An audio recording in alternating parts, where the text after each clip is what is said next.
Alright, let's talk about Estonia. I know what you're thinking. Estonia, is that a new IKEA bookshelf? A side character from Game of Thrones?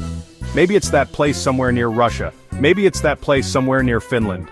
Or a cloud of existential dread on the Baltic Sea.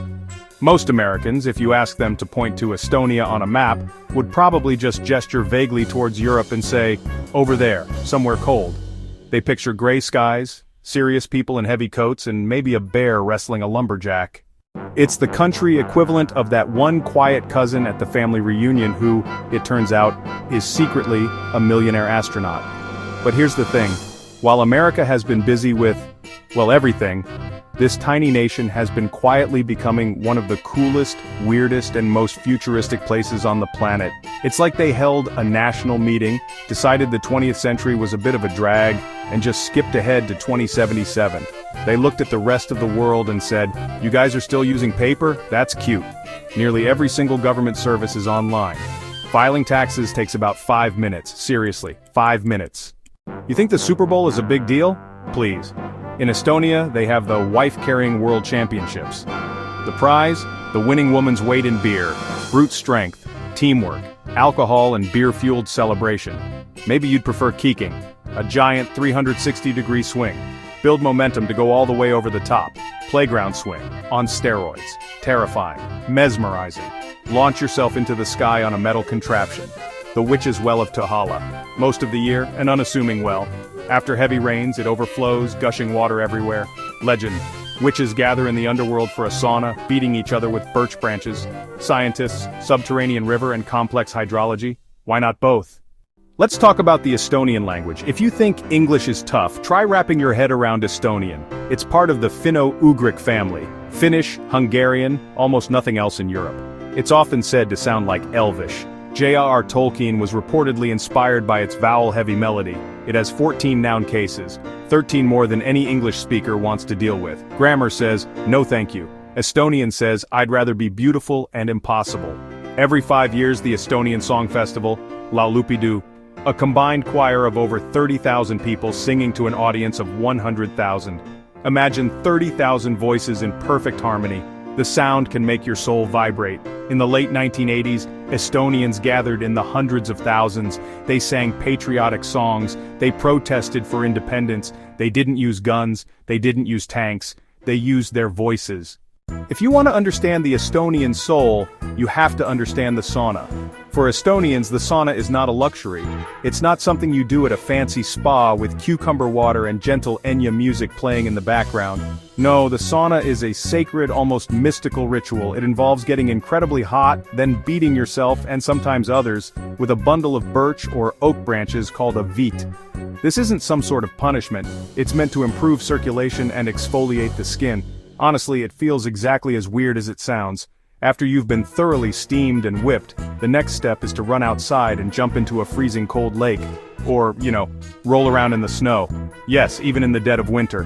It's a shocking, exhilarating cycle of extreme heat and extreme cold that is said to cure all ills and purify the spirit. It also probably gives you a minor heart attack, but they seem to think it's worth it. Let's venture into the Estonian kitchen. First on the menu, Verivurst, blood sausage. Yes, exactly what it sounds like. It's made from pig's blood, barley, spices, traditionally served during winter holidays. To an American palate, blood sausage sounds like horror. We like our meat neatly packaged. In Estonia, this is comfort food.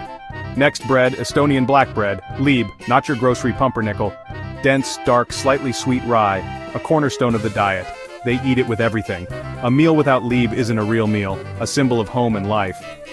The weirdness continues. Kama, a finely milled powder made from roasted barley, rye, oats, pea flour. Sounds like livestock feed. They mix it with buttermilk, or yogurt, into a thick, tangy, surprisingly delicious treat. In most parts of the world we have 4 seasons. Spring, summer, fall, and winter. It's a reliable system, we know what to expect.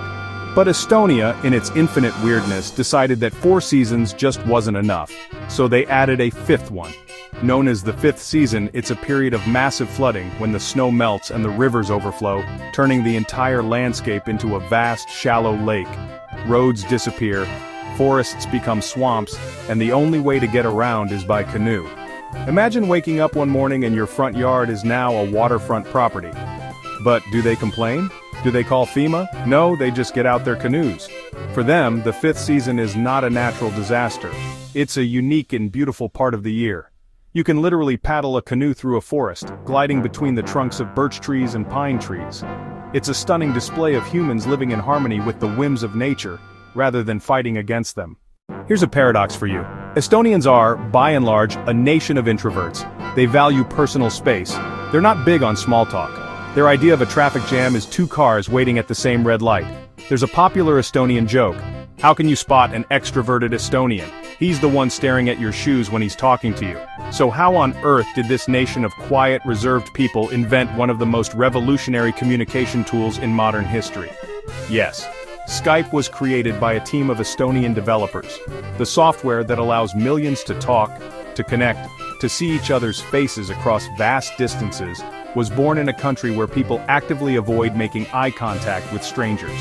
It's the ultimate introvert's invention. Communicate with anyone without leaving your house or putting on real pants. This isn't an isolated case. Estonia has the highest number of startups per capita in Europe, nicknamed the Silicon Valley of the Baltic. Companies like Wise, Bolt, the European Uber. It challenges our stereotype of what a tech entrepreneur should look like. The Estonian model is different. Quiet competence, deep focus, building a great product over building a personal brand. So there you have it, Estonia, the country that's part medieval fairy tale, part sci-fi blockbuster, and part quiet nature documentary.